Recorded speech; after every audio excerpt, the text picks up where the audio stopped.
نام خالق هستی، بهترین سال زندگی تو، قدم 4.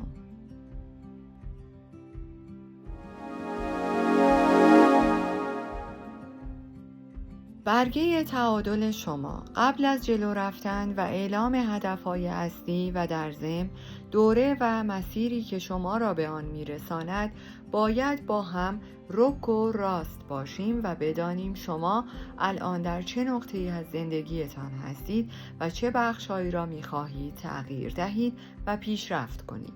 این کار به 2 دلیل که در پاراگراف‌های بعدی می‌گویم اهمیت حیاتی دارد.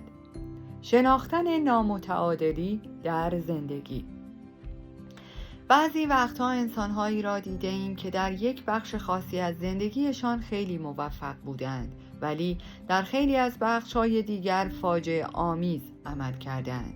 خبرهای جنجالی همیشه سرشار از این جور مشکلات هستند. تیترهای تلخ طلاق، راننده‌های مست دستگیر شده، دشمن‌های خانوادگی، گروه‌های نژاد پرست، معضل چاقی، اعتیاد به مواد مخدر، افسردگی و حتی خودکشی. خیلی از این مثال‌ها به انسان‌هایی ربط دارند که حتی شاید اسطوره ما باشند، ولی با این حال زندگی تلخ، ناامن و همراه با ناامیدی را تجربه می‌کنند. ولی سوال اینجاست که چرا؟ جواب واضح است. به این خاطر که آنها فقط روی موفقیت در یکی از جنبه‌های زندگی تمرکز می‌کنند و به همین علت نامتعادلی را بین بخش‌های مختلف زندگیشان به وجود می‌آورند.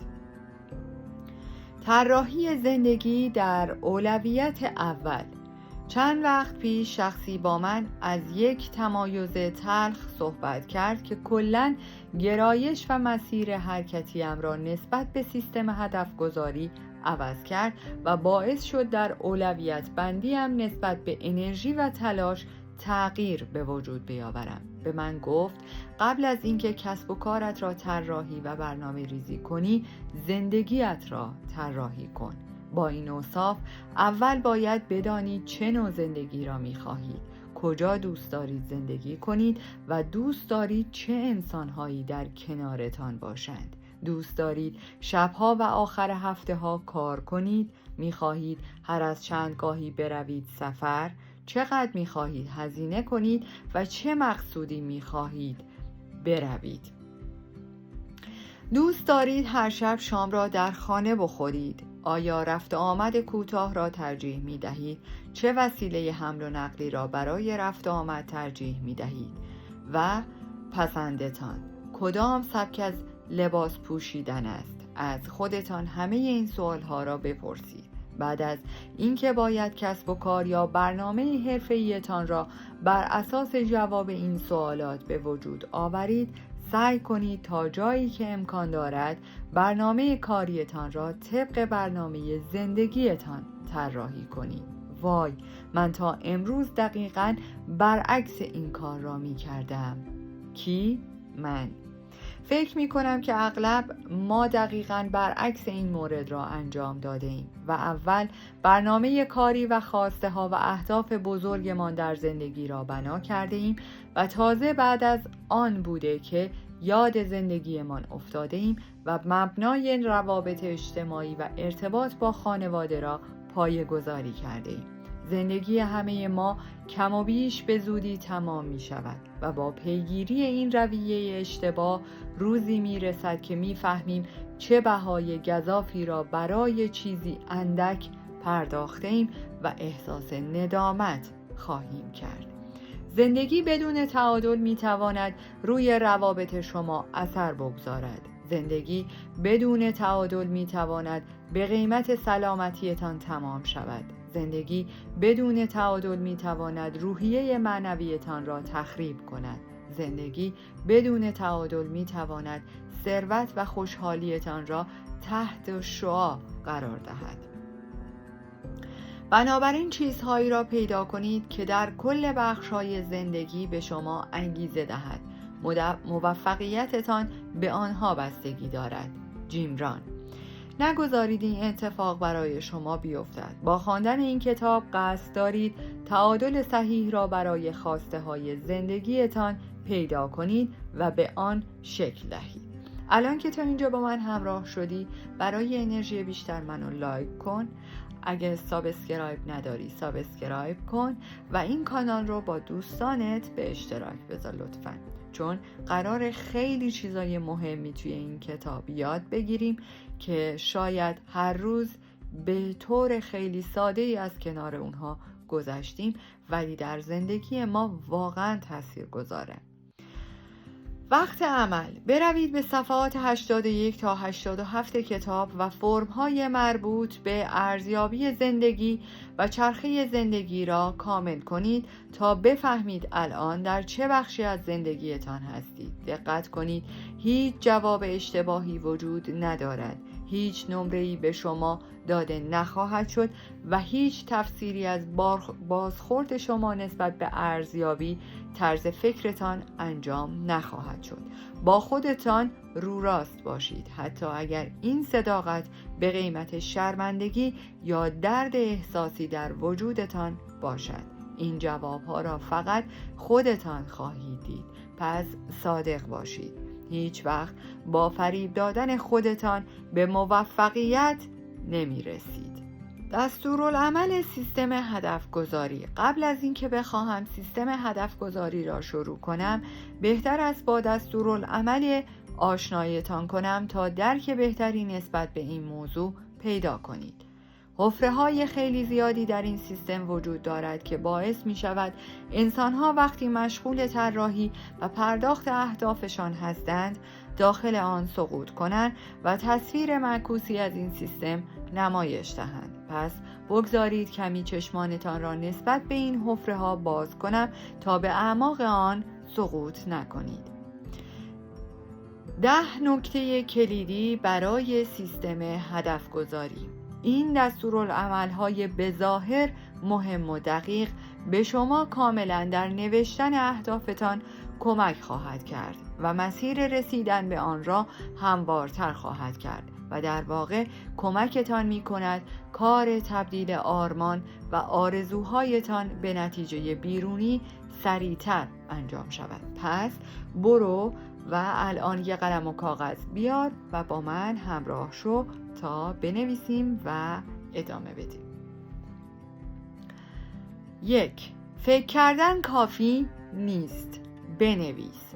ضعیفترین جوهر هم از ورزیده ترین ذهن دنیا قوی تر است. اگر اهدافی را که در سرتان است یادداشت نکنید، بدون شک بین حجم جدیدی از وقایع جدید، مشکلات یا تصمیم هایی که در آن بازه زمانی اتفاق می افتند رنگ می بازند.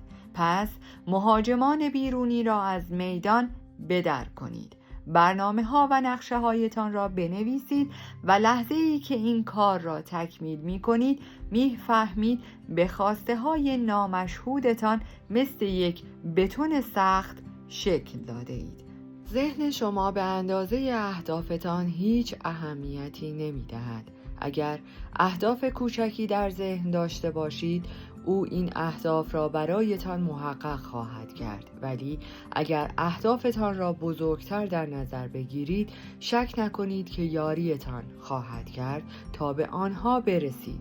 در خیلی از مواقع هم اهداف کوچک و بزرگ می توانند به یک اندازه از شما وقت و انرژی بگیرند و فشار روی زندگیتان را بیشتر کنند. پس بزرگ قدم بردارید. یکی از موج‌سواران معروف آمریکایی به نام آقای لرید همیلتون در گپ و گفتی که با هم درباره موفقیت داشتیم گفت: همه ما می توانیم به رویاهایمان به اندازه بلندی و عظمتی که در تخیلاتمان به آن فکر می کنیم در دنیای واقعی تحقق ببخشیم.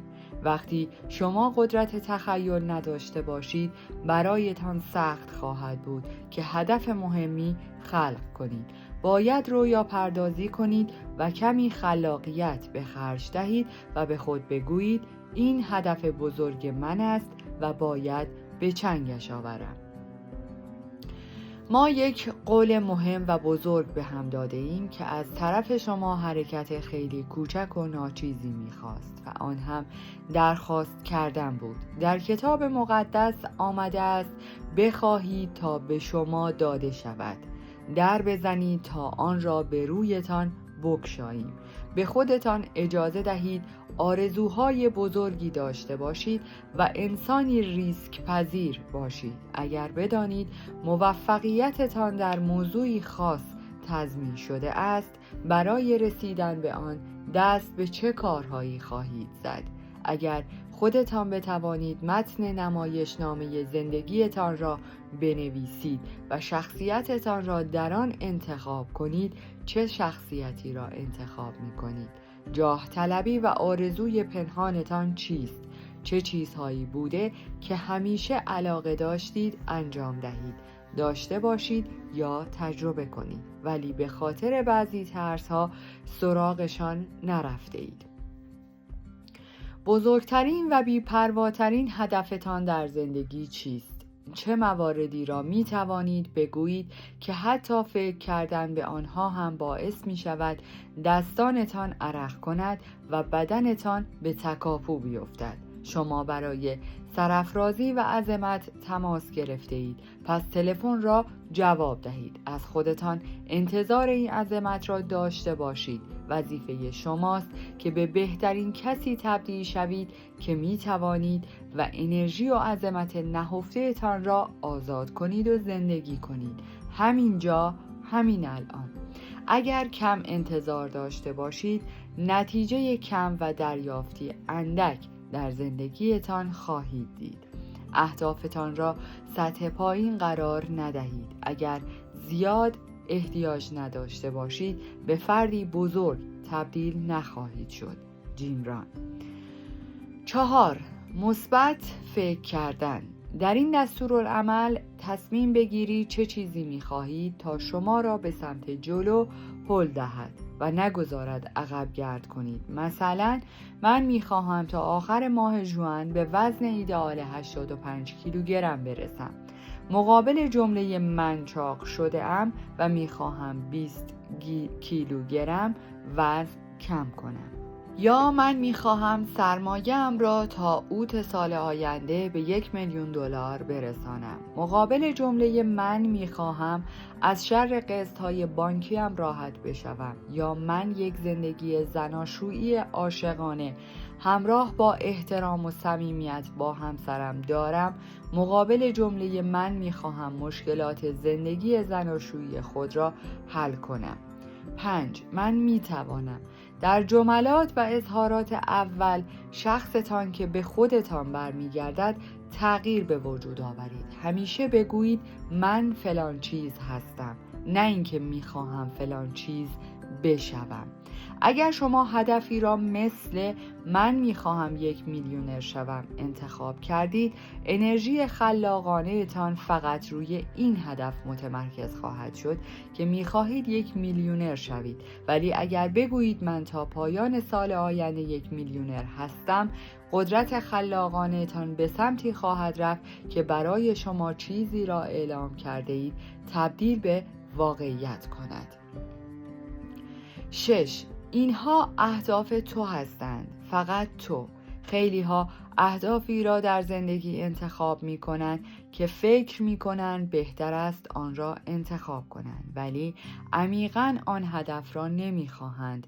نگذارید خانواده، همکاران، ایدئال های جامعه یا انتظارات به شما دیکته کنند که چی را باید انتخاب کنید. در واقع اگر اهدافی که برای خود انتخاب می کنید از اعماق قلب و همراه با جاه طلبی که لازمش است انتخاب نشود، روحیه خلاقانه تان به هیچ وجه توانایی تولید و به نتیجه رساندنش را برایتان نخواهد داشت. اگر به این توصیه گوش نکنید، تنها اتفاقی که برایتان میافتد این است که ناامید میشوید و دائم با خودتان فکر میکنید نمیتوانید هیچ کاری را کامل انجام دهید.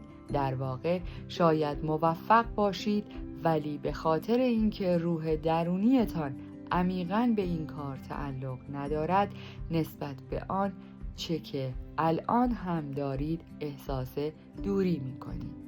بزرگترین خطر در زندگی اکثر ما این نیست که اهداف بلند پروازانه‌ای داریم و به آنها نمی‌رسیم، بلکه این است که اهداف کوچکی داریم و به آنها می‌رسیم. میکلانج. 7. از همتراز بودن اهداف و ارزش‌های خود مطمئن شو. بعضی از اهداف ارزش وقت گذاشتن ندارند. این نکته خیلی مهم است که مطمئن شوید هیچ وقت حاضر به فدا کردن ارزش اصلیتان به بهای چیزهایی بی ارزش و موقعیت نخواهد بود. اهدافتان باید با ارزش‌ها، استانداردها و خواسته هایتان همخوانی داشته باشند. اگر آنها هم تراز ارزش اصلیتان نباشند، متوجه می‌شوید خیلی سخت و غیر ممکن است که نسبت به آنها علاقمند یا درگیر باقی بمانید.